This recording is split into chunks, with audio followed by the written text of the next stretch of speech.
Good morning, everyone, and welcome to the Walk-Off Mailbag. I'm Scott Belford, joined as always by Adam Mack. Now, normally we do this on Tuesday, but obviously it is Wednesday. We moved it one day ahead because Adam Mack celebrated Christmas yesterday. You had your daughter, and you got to finally give her the gift you've been scheming over. Yeah, she spends the first week of the Christmas break of school there with her mom, and then the second week with us. So we had Christmas Eve on Monday, and yesterday was the present opening and all that sort of stuff. So we got the hockey net set up; it's on the rink. So hopefully she's not slamming pucks against the house here, and we're hearing Adam has rainbow spent splash all day long. months putting this rink together, and now there's a net. What Yeah, a joy. And finally a net. it's been a deep freeze here in Alberta, and she was out there for hours yesterday in Yeah, minus 30. So obviously, you nailed it. I must have done something right. There you go. Speaking of Christmas, do you do gingerbread houses? I do not. Okay. Do you mean like make them? Like build them and just the Build them? gingerbread tradition of whatever. I'm not a gingerbread traditionalist, You don't no. do it at all, eh? I didn't do it most of my young adult life, but my childhood we did, and we got gingerbread houses this year. I grew up with a understanding of how gingerbread houses work, and apparently this is not the normal thing. It was one of those things that's like normal to me, but then when you go out into society, you're like, oh, nobody else does this. Right. So growing up, we had always built the gingerbread house at the start of December, and then it was like a display piece for the month of December, and then on, I guess, Boxing Day, we would smash it to smithereens with a rolling pin, and then it would just be chunks of gingerbread house in a bowl. Then you'd snack on the candy, right? Right. It's no longer a display. It is It's no now longer play. candy. It's been a Yes. decoration for the Christmas season, and now it's time to Served eat it. its purpose It's and now get in stale your and it's stomach. hard, and Yeah. you lose a tooth and all that, right? So, my wife and I this year we got gingerbread houses, and all December I've been bugging her when can we build this? Let's build this weekend. And she's like, no, no, no, let's wait till we're closer to Christmas, or else it's gonna be stale and whatever. Anyway, I don't know. I just over the past 3 days have realized that apparently most people don't treat Let their gingerbread house. gingerbread go incredibly stale. Yeah, they just build it and then enjoy it, right, within a couple days, and Right. or don't eat it at all, and it's just a display piece. I don't know. I had a crisis yesterday, and I was so maybe just anybody who's watching this or listening to this can just let me know how they enjoy their gingerbread houses, so I don't feel quite as crazy. But I don't know. It was a pretty big moment yesterday. I don't know. Maybe we'll just cut this right out of the podcast altogether because this is a dumb story. But hey, that's what this podcast is all about, right? So should we talk Dumb baseball for a stories. second? Yeah. All right. All right, well, let's get into it. It's kind of cool because we did have a ton of engagement the last week, a bunch of comments, so we're going to get to as many as we can here. We are kind of at the point now where we're getting so many comments and messages and stuff like that that we can only get to about 10% of them. So we really appreciate the community for being so engaging. You, of course, can do so. Get a hold of us on Twitter at Walk Off Podcast, on Instagram, the Walk Off Podcast. Leave a comment or a message on YouTube, and you can DM us as well. Just don't send us a message on Facebook because we are never going to see that. Yeah, we are never on Facebook. All right, so this first one comes from Twitter. The real Drew Man on Twitter tagged us in a post and said, "Man, I miss baseball. Hoping the lockout doesn't last long. COVID has already taken enough games away from the fans." Truth. Yeah, Yeah. truth. Okay, well, I guess Let's talk lockout.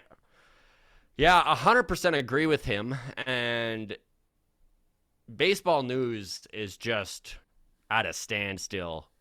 Barely anything is trickling in. Some speculation here and there, but that's about it. When it comes to the lockout, basically where they're at is nowhere. No true economic stumbling blocks. The big pieces of this CBA have been discussed even yet. And I know that it could all be posturing too, right? But the MLBPA has already come out and shown that they're frustrated. I know that their statement yesterday, I think it was, maybe it was 2 days ago, might have been Monday. Either way, but their statement was basically along the lines of we can't negotiate with ourselves. So even the players are getting frustrated at this point, and we kind of saw this coming, right? This is something that the owners have came out and even said. I mean, Rob Manfred came out and said that negotiation doesn't happen unless everyone feels like their back's against the wall, which is why the lockout happened. And so they're pushing this to mid-January before they even start to chat economics. And then this gives them a little bit of leniency to be able to throw their arms up in the air, walk away from the negotiation table, and push it to mid-February when things really need to get done.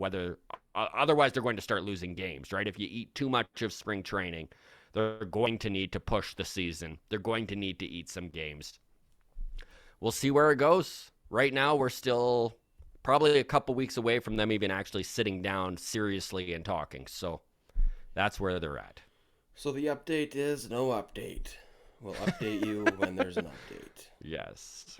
Yeah, I mean, I guess this would have been a slow time of year regardless. Correct? 100%. Yes. So no real reason to panic yet that we're not hearing anything right now. This is, it's the Christmas holidays. Mm-hmm. But we'll see how things start picking up in January and towards February. Okay. Blue Jays fangirl 7 on Twitter shot you a DM and said, Yes. "Hey guys, not this sure cracked if you me saw up, by the way. MLB Nerd's list of top right fielders for 2022. I think it's ridiculous. They have Teoscar ranked 9th, and Brandon Nimmo is ranked ahead of him. But Teoscar has better numbers in batting average, RBIs, home runs, hits, and finished 19th in MVP voting. Discuss."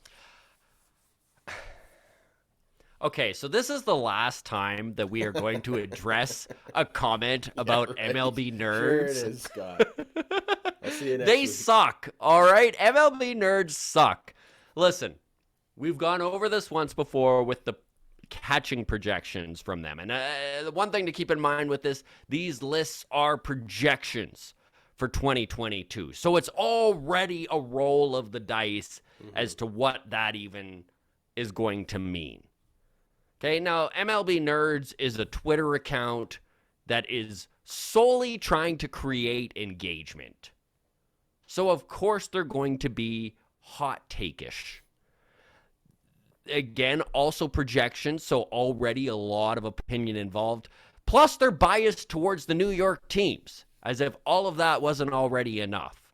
And if that isn't the cherry on the cake is these aren't even really their projections. They're literally going to Fangraph and just taking steamer projections. So for those of you who don't know, steamer projections are like every projection system, right? They take past performances, aging trends, and future projections to try and come up with one number for a player. It also uses pitch tracking data to help forecast pitchers. Steamer is wrong lots. But they've proven to be more accurate than other projections, so they're kind of the projections that everyone uses. Now, Steamer did not like Teoscar for 2022. In fact, they see a big regression in what he has done. Hernandez finished 2021 with a 3.9 wins above replacement.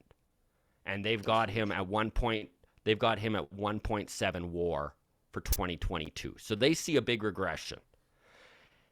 Nobody has a crystal ball. It is almost impossible to actually know what a guy is going to do. Now, Teoscar Hernandez, in my opinion, could actually have his superstar card punched in 2022. This is a guy who turned 29 in October. He's finally kind of put it together defensively and offensively has continued to put out Huge output. Yeah. Also, on top of this all, MLB Nerds really values WRC. So, weighted runs created. Now, weighted runs created is obviously an important stat for evaluating offensive output. It's not something to just be brushed aside. And WRC Plus basically takes statistics. So it takes runs created and adjusts that number to account for external factors like ballpark or ERA of pitchers that they're facing. Right. It's adjusted so the WRC Plus of 100 is considered league average, and 150 would be considered 50% above average. So, for example, a player who plays his home games, it's let's say Rogers Center or hitter-friendly Coors Field, is going to have a lower WRC plus than a player who posts identical stats at a pitcher-friendly park like, let's say, Oakland Coliseum. Right. I know that's all heavy stuff here. You go 2 for 4 against Garrett Cole, it has more value than going 2 for 4 against Tanner Roark. Exactly. Okay. Now, this is incredibly important. Of course, as a front office, you wish to take these projections into account when you're after a player, especially in something like free agency. However, let's not lose sight of the fact that these are projections, and the real numbers do matter. The on-base percentage that actually happens is important. The OPS that is put up is a real factor. Okay, like the home runs that Teoscar actually hits and the RBIs he actually drives in do matter. Yes, believe it or not. So let's take a look at Teoscar then. Okay, so first let's give the list of the top 10 right fielders according to this MLB Nerds. Okay. So in at number 10 is Max Kepler with the Twins. Teoscar Hernandez is 9. Michael Conforto, free agent, is 8. Brandon Nimmo with the Mets is 7. Mookie Betts is 6, which is arguable there as well. Kyle Tucker with the Astros is 5. Bryce Harper is 4. Aaron Judge is 2. Ronald Acuna Jr. is 2. And then Juan Soto is 1. So those top 3 to 4 are pretty solid. It's tough to argue any of those. Mix and match, yeah. You could bump. Okay, Mookie Betts could probably be higher, but again, these are projections. And yes, Brandon Nimmo does kind of stick out as how many general managers would actually rather Nimmo over Hernandez. I don't know. Personally, and I could just be biased and a homer here, but I would rather Teoscar. And if you're going to look at weighted runs created in 2021, Teoscar was at 132, so 32% better than average. Nimmo was at 137, so a little bit higher than Teoscar. And those are the only numbers that really were better for Nimmo. Teoscar's home runs, RBIs, all of that was higher. So basically, the takeaway I'm getting from this is Teoscar put up better numbers, but he did it against maybe easier pitchers in general, or at more hitter-friendly ballparks. More hitter-friendly ballparks is pretty much how this works. And again, it really does depend on what stats you, as a baseball fan, value. Right. If you value the true numbers, and you're going to be called an old man for doing so, but if you value the true numbers more than, let's say, the weighted projections, then of course you're going to value Teoscar Hernandez more than, let's say, a Michael Conforto. Of course you are. Here is a follow-up comment. This one comes from Adam Mack on YouTube. He says, where do you stand on new stats versus old stats? Because I go back and forth on this. Like, yes. Part of me loves the old, RBIs, batting average, the Triple Crown stuff. Yes. But there are some really cool stats that I think make a lot of sense. But some of them I just feel like are witchcraft and bullshit, So I truly believe that and baseball has proved this. I really think that there's a lot of front offices that have found a happy medium between the two. I don't think that, like, let's take FIP. So FIP is basically what weighted runs created is to offense for pitching. FIP is basically ERA, but adjusted for park, the hitters, all of that sort of thing. Mm-hmm. That is an incredibly important tool to use when you're out there looking for a free agent pitcher. It is incredibly, it's doing your team a disservice to not take into account these factors as to why a pitcher is doing so well. And we see it all the time. A guy get big time money to go to somewhere like Yankee Stadium and then all of a sudden see a huge drop off because they're all of a sudden pitching in a very hitter friendly park. Right. Now that said, I'm old. Okay. I really still lean towards what a pitcher does or a hitter does. Mm-hmm. But it's completely foolish to not take into account these external factors, right? Where are you at on this? I mean, I feel like we're kind of on the same page here, right? Like there's value to both these ways of looking at things. Yeah, and I feel like maybe in terms of like, maybe it's just too overwhelming at times how detailed these Yes. stats could be. And that's kind of one of the fun things about baseball is that, of all the major professional sports in North America, it's really the only one without standardized playing surfaces. Yeah. Right? Every NHL rink, same dimensions, the nets are the same size, they're in the same spots. Yeah. Every NFL field is the exact same. Every basketball court, I don't know. I don't watch basketball, but I assume is the same. Well, that's the thing. You're nailing it, dude. Like the NBA doesn't need to create these projected stats as to what would happen if you're playing in a different court where the ball could wound up bouncing around the corner that's shaped in a weird, like Exactly, right? Yeah. So, we'll end on this. Oh, sorry, go ahead. No, it's funny to me, kind of in a way that off-season speculation and projection, we whip out these fancy stats, but then when it comes to the end of the season and we're looking backwards, when it comes to like awards and we're talking Cy Young candidates, none of this Look at gets Robbie brought Ray. up, right? It's just how many innings did he pitch? Yeah. How many strikeouts did he get? What was his ERA? That's because the I know stuff there we're were a lot looking of at, right? Yankees fans who were upset with the Ray Cy Young Award because Garrett Cole's projections did look better. His FIP was better than Robbie Ray's. However, Robbie Ray's ERA was better. So his actual numbers were better. Yeah, I don't know. So I'll leave the MLB nerd thing on this. Okay. Kind of hilarious because Blue Jays fans are incredibly passionate, especially on Twitter. You do not wish to upset Blue Jays Twitter because it is just a feeding frenzy when you do.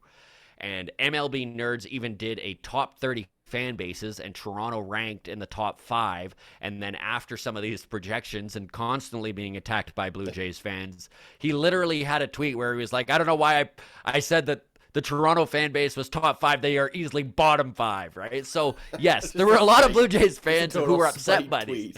Yeah, a total spite tweet. Absolutely. That's awesome. Yeah. All right. That's good. All right, let's move on from that then. Yes. So Matt Finley, this came in from our Discord, which by the way is open, and there's a link to an invite for that in the YouTube video description, as well as if you're listening to this on iTunes or Spotify, it'll be in the podcast description. And it's been very cool. Our Discord has grown by, I bet you, 50 members in the last month. So please join it. It's a very cool little community going on in there, and a lot of arguing and talking about what the Blue Jays should do. It's fun. I've got to go in there and I've got to clear out the chat topics and streamline it a bit for 2022. That's my New Year's resolution. So if you join our Discord and you're like, what it's overwhelming, just hang out. It won't be, and it'll in a make bit. sense in a little bit. All right. So that's where we stand on that. Anyways, from Discord, Matt Finley says, random thought, but where do you guys sit on Corey Dickerson? He's a lefty bat with decent power and better contact. Obviously, Springer and Teoscar are cemented, but between Corey, Randall, and Lourdes, who would be the ideal 3rd/4th outfielder?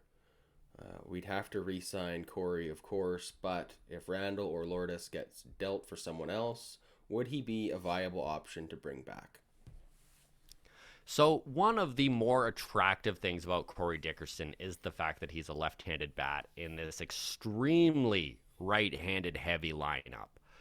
Personally, I don't think that Corey Dickerson is the type of left-handed bat that this front office is looking for. I think that they're looking for a much bigger impact when it comes to a lefty bat that they bring in, and I think it's why we keep hearing so many rumors about Jose Ramirez and so much talk about Freddie Freeman. I think that they're really looking for a lefty bat that's going to fit into the top of the order, which isn't Corey Dickerson. Now, that said, absolutely he may be a fit as a fourth outfielder on this team, because it does give another lefty bat option. So let's say they do bring in an impact lefty bat like a Freddie Freeman. We're just throwing out a name here. Sure. Fill in impact lefty bat with whoever you want there. I think Dickerson is a good option. He fit in well with this team in 2021 when he came over in the Adam Simber for Joe Panic and him move that they did, which was a fantastic trade. We would need to see an outfielder moved. I know Matt kind of brought that up, that this is obviously a scenario that would take place if Randall or Lourdes is moved in trade. Yeah, I'd be great with Corey Dickerson coming back as a fourth outfielder, platoon third outfielder. Where are you at on that? I mean, I don't dislike Corey Dickerson. I thought he was decent last year, but do you worry about him defensively at all? I think he's as solid as anyone in the outfield for the Jays, personally. I'd rather have Randall out there. Yeah, maybe. Between him and Lourdes, it's a toss-up. If it's in the air, I want Lourdes. If it's on the ground, maybe Dickerson. They're just, I don't know. I just hope. Here's the thing with Corey Dickerson, and I think you're kind of touching on it with your humming and hawing here. He's not the impact guy we'd like. If Corey Dickerson is brought back into this team, it better be as a bench piece, fourth outfielder type of scenario. Right? Well, yeah. Yeah. Are you even not even that? It's just, I don't know. It's not at all fun to even speculate on such an unsexy name like Corey Dickerson. Yeah. No, I you're realize those are the guys that, make or break a difference, teams. Right? It's those. It's the middle of the season where somebody's out for a stretch, and who do you have on your bench, right?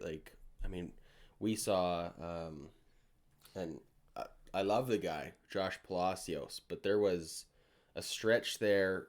Was it early September or late August?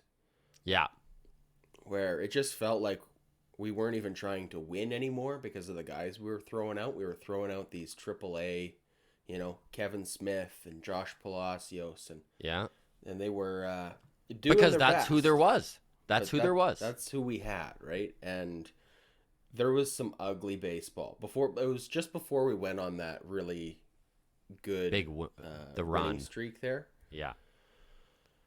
So I think it works the other way too. Right? Look at what Santiago Espinal did for this team. Yeah. There were guys who went down, and he filled in incredibly admirably, and he was one of the reasons why they were still in it. He kind of was the Band-Aid they needed. And that's kind of what I'm getting at is that a guy like Corey Dickerson, not fun for me to talk about, but they are probably the difference between being a 92 win team and an 89 win team. They just happen in games that you don't really remember, but they're important, right?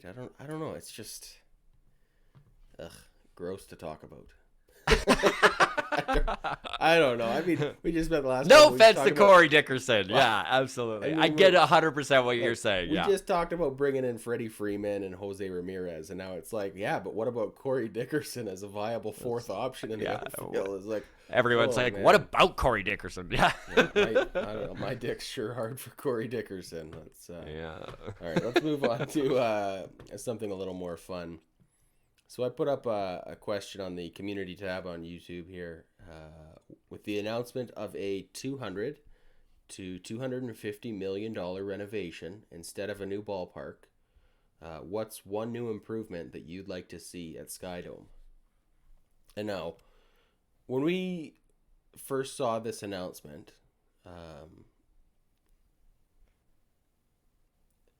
your initial reaction versus my initial reaction, I was pretty bummed out. I want a new ballpark in Toronto. Yes. And with this announcement that they're going to be doing a $250 million renovation, almost guarantees we're not getting a ballpark for decades. Yeah. 20 years, At least, I'd say. At least 10. At least 10. Yeah. I'm disappointed by that. You're okay with it. Well, it depends on how the renovations go, man. There's a lot of things that I dislike about Rogers Centre as a stadium, and it's because I've been very lucky to have been able to go and see 11 other ballparks. And I will be very honest when I say there are a lot of things that are lacking in the Toronto ballpark, and one of the big things that stand out to me is outside of the ballpark. You know, you go to a place like San Francisco or Oracle Park on the Bay in San Fran is one of the most beautiful parks in baseball, so it might not be a fair comparison. However, when you walk into the ballpark grounds, the area around the park, you feel baseball everywhere. There's statues up, and there's beautiful grassy areas with picnic tables, and they're selling beer before you even go inside, and it's just like this very romantic ballpark feel to it. Whereas when you walk up onto Rogers Centre, it feels like you're headed into a cement bunker, like you are ready to take a bomb. You know, like it's a bunker for sure. And I don't know how they go about fixing that. Will $250 million do it? Hopefully. Another thing that really makes Rogers Centre not quite as ballpark feeling or as romantic as some other parks, and take T-Mobile Park in Seattle. They're another park with a roof, a retractable roof. However, what they've got is it's open air around the outside. So even when the roof is closed, it still has this outdoor feel to it, which is something that Rogers Centre really lacks. And I don't know how they're going to engineer this. I'm not an architect. I'm sure they have big plans, and don't get me wrong, obviously $250 million can do a lot of things. I just don't know if it's going to be the right things. But let's get into what some of your comments thought. All right. So, comment number one, we got this from a few people here. Natural grass. Yes. I don't know how feasible or viable, I don't know the right word. I don't know how possible that is with the dome. It would have to be open quite a bit. But real grass is a common request. Get rid of the turf altogether. We do have one of those like high-tech turfs in place, though. It's better than it was. That's true, and honestly, the technology and stuff like that for growing natural grass is probably the best it's ever been, so it might be something that they are able to do. They may have engineered some sort of grass that maybe we got to work without a lot of sunshine. Who knows? Those purple LED lights, the right? plant lights, yeah. If I could grow a bonsai tree in my garage, and I'm sure you've got a plant or two that you're able to grow at your house, if you know what I'm saying, then anything's possible in this day and age. Yeah. Okay, so natural grass. Marcus says redo the stands, install a new wider seats with more legroom. Yes. Cup holders and holders, please. My God, can we do the little things right? How are there not cup holders? And face towards the action. Shift the lower bowl facing the CN Tower and blow out the east side of the stands to get a view of downtown, sort of like Market Yes, Park. blow out that east side. Thank you. Right, so that was another one that we kind of got quite a few comments on, was can we blow this stadium open a bit? Get rid of some of the This one came from Kevin. Get rid of some of the outfield seating and possibly the hotel, and add windows instead to the exterior. We need to let in light, like in Houston and Milwaukee. The dome gets very dismal when the roof is closed. Yes. Which is exactly what I was talking about earlier with that cement bunker feel. Yeah, and like I'm not an expert on how much stuff costs. All of this feels like $250 million is not gonna blow out a wall. But I don't know. I just really, my big concern with this, Scott, is that we don't see a noticeable difference, and now we're stuck with Rogers Center for 20 more years. I get it, dude. Look, we have a new Jumbotron and an upgraded restaurant. What do you think? Like, we reupholstered the seats. Ta-da! Yeah. You know, like, I don't know, man. I don't know. It's wait and see. I guess we'll see what they do. I don't know. I guess the best one. Request comes from Dan. He says, how about another World Series trophy? What's that gonna cost? Yeah, I'm with Dan. That's a great suggestion. Let's play one little fun game of statues at Skydome. Who would you like to see statued outside of the ballpark? You talk about the outside of the Rogers Center. I think Joe Carter. Okay. And his dance to first base when they win the World Series should be there. Okay. I think. I don't know. I feel like Roy Halladay needs to be there. Yes. And then for a third one, this one maybe is too recent, but a lot of young fans might love it. The bat Jose flip, Bautista baby. Bat flip. Yeah. And I don't think it is too new. I think it's one of the most iconic sports moments in Toronto history is that Jose Bautista bat flip. I was living in Toronto at the time. It lit that city on fire. It lit the country on fire. Yeah. It was the biggest thing in baseball in this country in 22 years, since 93 pretty much.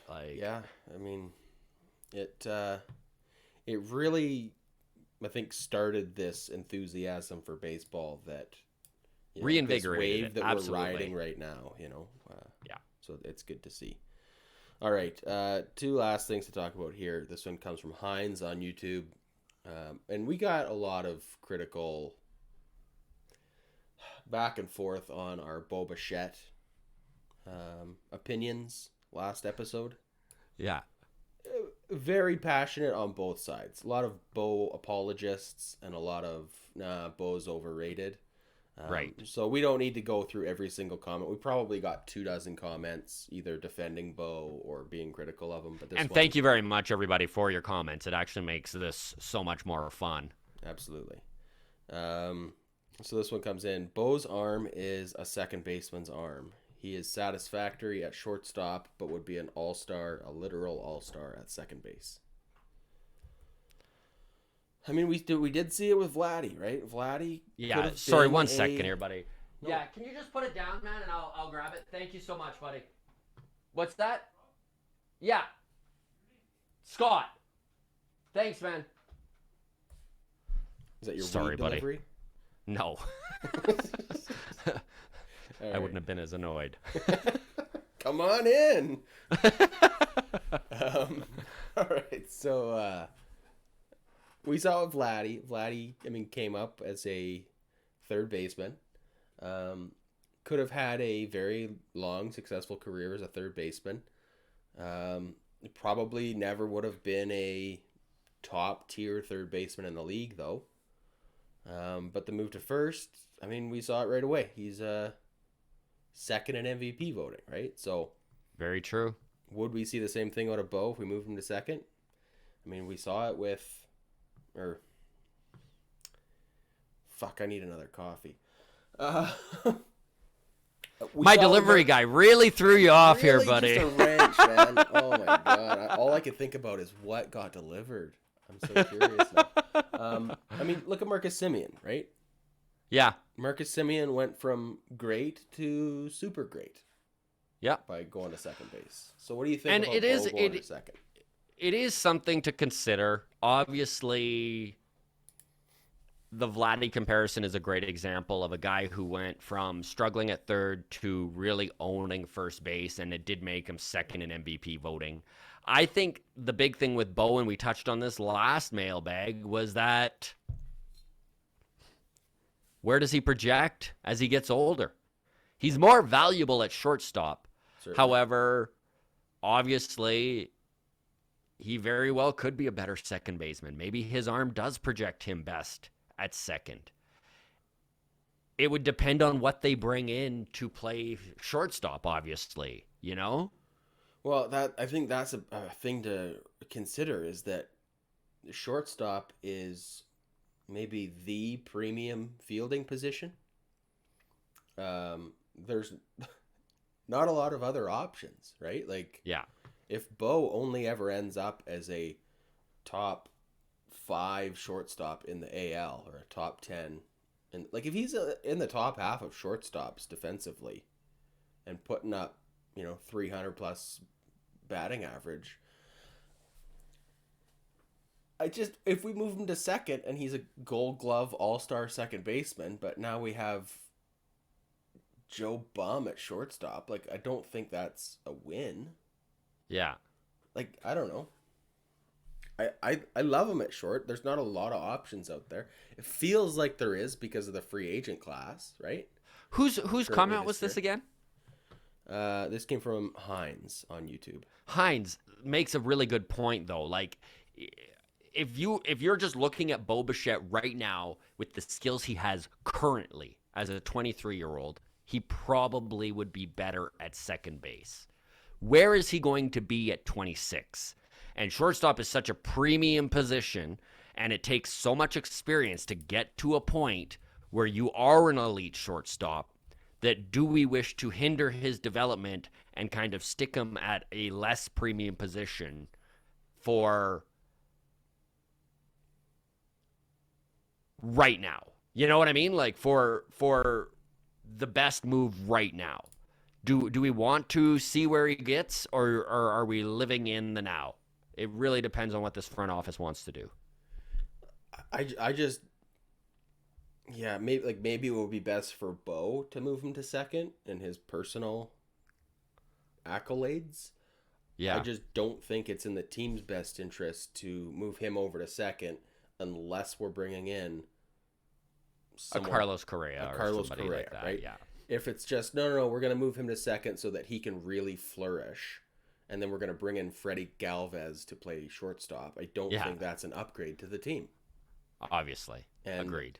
I do feel like we're a little bit spoiled right now with this free agent class of shortstops, right? Like the deepest it's ever been. Yes, absolutely. But this is not reality, that there's just an easy option to just, let's just get a better shortstop, right? So, I don't know. I think Bo is great at shortstop. He's well above average, and it's not like there's a bunch of other easy options out there. So even if we had the money to do it, we can't force someone to come play in Toronto either, right? Like, I don't know. Despite Shapiro and Atkins' wishes, you can't force someone to sign on the dotted line. All right, let's wrap it up here with a talk about. Now, here's some comments that we got probably 4 or 5 people really upset with our movie review of Bull Durham last week. That, I don't know if it's because we released it on like Boxing Day or if it's just the holidays. The views on our movie review for Bull Durham were not off the charts, or at least not in a good way. We had a lot of fun doing it, though. We spent about an hour and a half deep diving Bull Durham, classic movie. And we didn't get so many comments on YouTube about it, but our phones got blown up in a few Oh, group chats that we're in. yeah. And we don't have to name names, but yeah, we got our fair share of opinions on why we're idiots for our movie review. Here's what you guys missed. Yes. So we had Not so much that we're idiots, more what we missed. Exactly, yeah. Yeah, well, I took it as we're idiots, but I have very sensitive skin, so no, it was a lot of fun. I encourage anybody who maybe took the week off for Christmas holidays and is just coming back to the channel now, go check out that video. It's something different that we're doing. Not a lot of baseball news to talk about right now anyways, so let's go revisit some old classics. I know we got Mr. Baseball, the Tom Selleck classic, is next up on the horizon. And yeah, do you have any other thoughts on how our Bull Durham review went, Scott? I loved it. I thought it was a ton of fun, and you did a really good job with the editing of it and kind of throwing in scenes from the movie and stuff. It was fun. I really enjoyed it. I look forward to doing the next one. All right. How could people? Sorry, I got freaking viruses popping up on my screen now. I download one Christmas movie, and all of a sudden, viruses all through my computer. So I have to restart this thing. Anybody who's complained about the sound and is happy we finally sorted the sound out, I'm gonna have to restart my factory fresh computer here. So the sound settings are gonna be off for next week. I'm flustered, Scott. I need to know what's in your package. Message me after this episode. Let's wrap it up here. Let's talk on Friday for the news show. Absolutely. I look forward to it. All right. Cheers. Cheers, buddy.